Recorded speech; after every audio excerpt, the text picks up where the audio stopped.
فرکانس شبکه بر ماهواره هاتبرد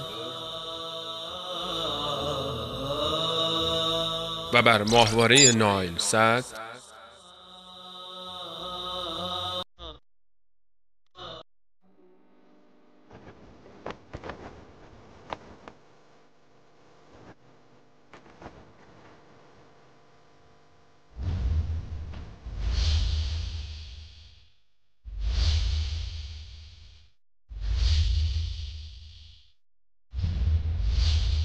دستاوردهای انقلاب 57.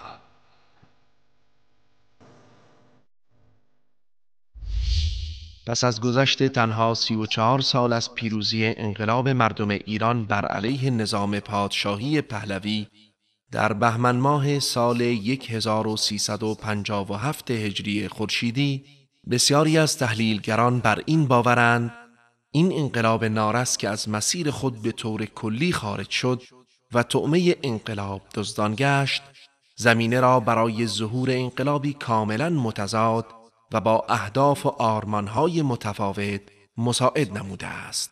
زیرا جز ظلم، ستم، فقر، فحشا، دینگریزی، دینستیزی، استبداد و تبعیض دستاورد دیگری نداشته است.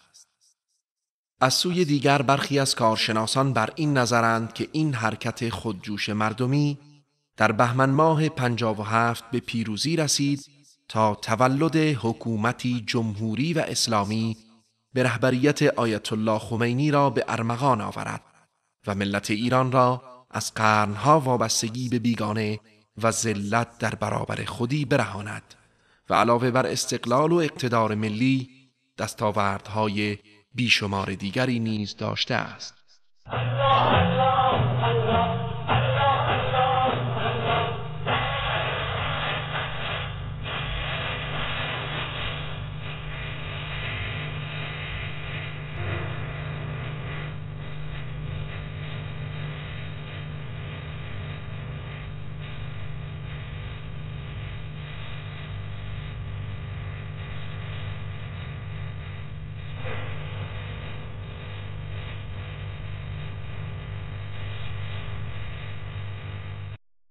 حال پرسش اینجاست: کدام یکی از این ادعاها به حقیقت و واقعیتی که امروزه مردم ایران در آن زندگی می کنند نزدیک تر است؟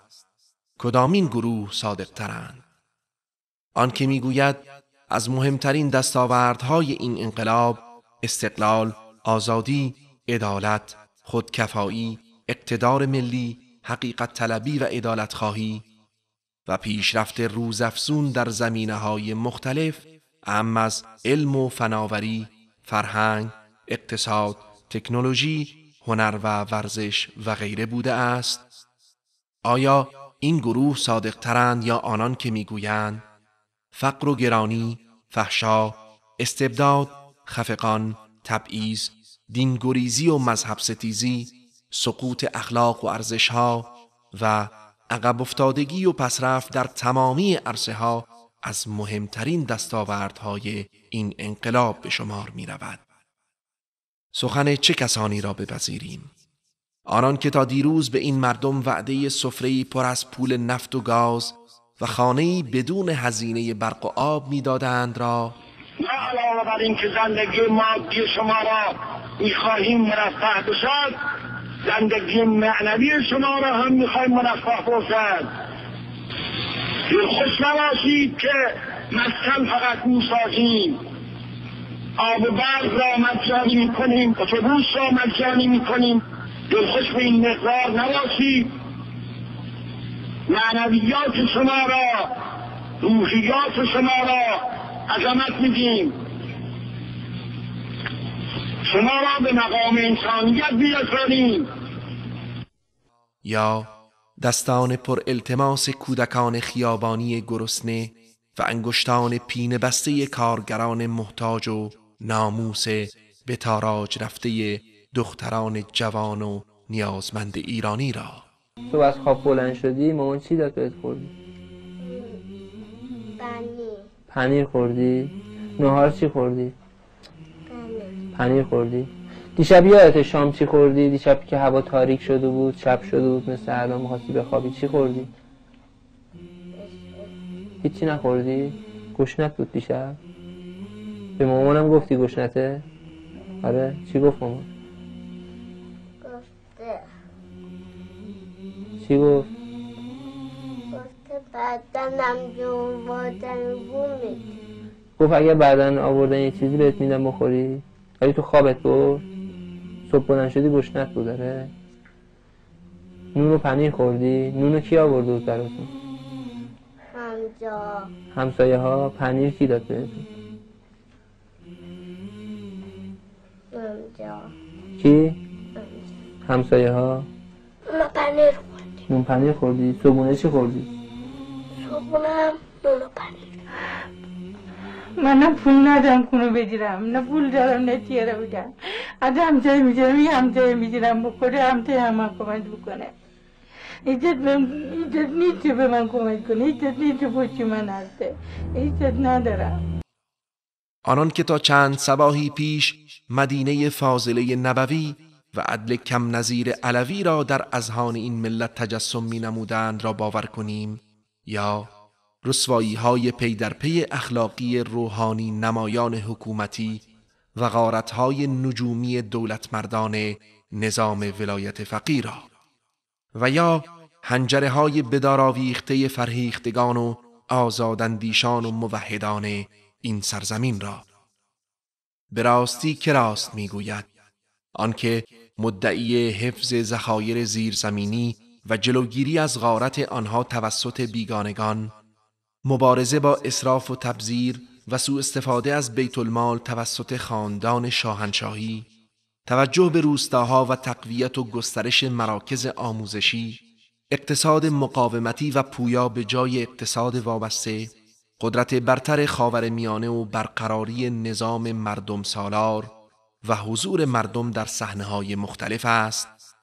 آیا سخن وی را باور کنیم یا ثروت‌های میلیاردی مراجع عظام و آقازاده‌های کرام و بذل و بخشش‌های آنچنانی نظام در سوریه، ونزوئلا، عراق و لبنان و پروژه‌های کمیته امداد امام در اقصی نقاط جهان را، در حالی که بسیاری از هموطنانمان به سبب فقر ناشی از بیکاری و تورم از ابتدایی ترین امکانات زندگی نیز محرومند.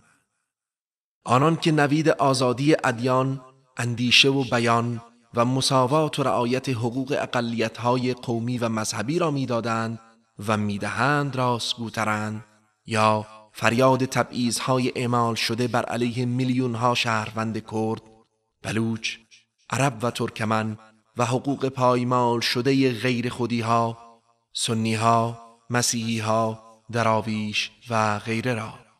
ما از اول که رژیم فاسد را شکستیم و این سد بسیار فاسد را خراب کردیم، به طور انقلابی عمل کرده بودیم، قلم تمام مطبوعات را شکسته بودیم و تمام مجلات فاسد و مطبوعات فاسد را تعطیل کرده بودیم و رؤسای آنها را به محاکمه کشیده بودیم و حزب‌های فاسد را ممنوع اعلام کرده بودیم و رؤسای آنها را به سزای خودشون رسانده بودیم و چوب‌های دار را در میدان‌های بزرگ برپا کرده بودیم و مفسدین و فاسدین را گرو کرده بودیم. این زحمت‌ها پیش نمی آمد. من از پیشگاه خدای متعال و از پیشگاه ملت عزیز عذر می خواهم، خطای خودمون را عذر می خواهم.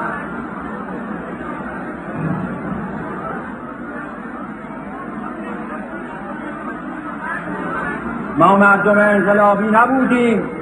اگر ما انقلابی بودیم اجازه نمیدادیم اینها اظهار وجود کنند. تمام احزاب را ممنوع اعلام میکردیم، تمام جبهه ها را ممنوع اعلام میکردیم. یک حزب و اون حزب الله، حزب مستضعفین،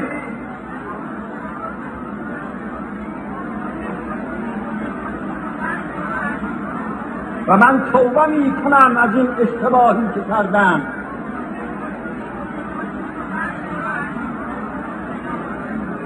و من اعلام می کنم که این قشرهای فاسد در سرتاسر ایران که اگر سر جای خودشون ننشینند ما به طور انقلابی با اونها عمل می کنیم.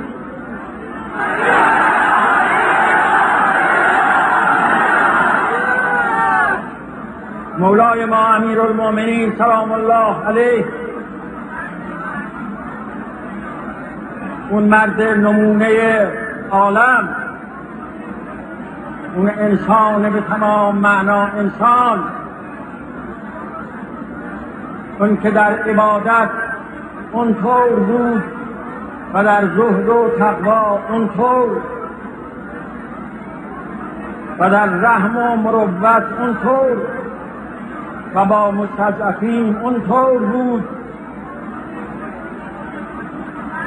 با مستکبرین و با کسانی که توطئه میکنند شمشیر را میکشت و 700 نفر را در یک روز، چنانچه نقل میکنند از یهود بنی قریظه که نظیر اسرائیل بود و اینها از نسل اونها شاید باشند، از دم شمشیر گذران.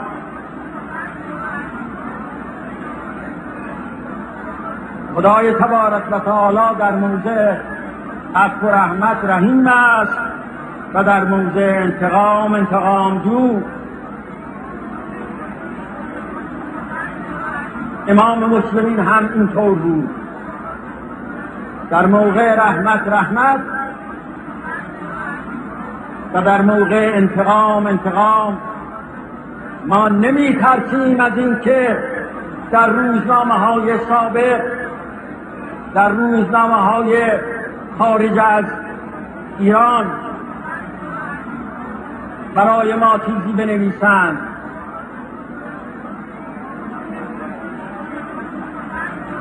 ما نمیخواهیم وجاهت در ایران، در اسلام، در خارج کشور پیدا بکنیم. ما میخواهیم به امر خدا عمل کنیم و خواهیم کرد. ادعای اسلامی بودن این انقلاب و نظام را بپذیریم یا سخن آنان که میگویند اگر انقلاب نمیشد مردم به خدا نزدیکتر بودند، یعنی انقلاب مردم را از خدا راند و مردم را به سمت نفرتی ناگزیر از مقدسات و مذهب هدایت کرد و آنچه را که باقی گذاشت پوسته‌ای آذین شده به شعارهای پوک و سطحی مذهبی است. شعار مریدان انرژی صلح‌آمیز هسته‌ای را پذیرا باشیم یا آه جوانان انقلابی دیروز را که میگویند اگر انقلاب نکرده بودیم امروز حداقل 5 نیروگاه هسته‌ای پیشرفته در 5 نقطه از کشورمان دایر بود. این نیروگاه‌ها با آنکه پیمانکارانشان آلمانی و ژاپنی بودند، علاوه بر تأمین برق، سطح علمی ما را خواه ناخواه ارتقا می‌بخشودند و همچنین سطح مشاغل حرفه‌ای و علمی متخصصین ما را و مرتبت جهانی اندیشمندان ما را. ادعای پیشرفت چشمگیر نظام در عرصه علمی و فناوری را بپذیریم یا گفته فرهیخته‌ای را که میگوید اگر انقلاب نشده بود امروز وزن علمی دانشگاه‌های ما در مقایسه با دانشگاه‌های مطرح خاورمیانه و حتی شرق آسیا از رتبه و اعتبار قابل اعتنایی برخوردار بود، همچنان که میانگین سطح علمی دانشگاه‌های تهران و شریف یا آریامهر و شیراز و اصفهان و مشهد و تبریز در سال 56 بسیار فراتر از سطح علمی دانشگاه‌های مطرح منطقه بود. اینجاست که بسیاری از انقلابیون دیروز هر لحظه فریاد از ماست که بر ماست و خودم کردم که لعنت بر خودم باد را برمی آورند. اینک کدامین گروه صادق‌ترند؟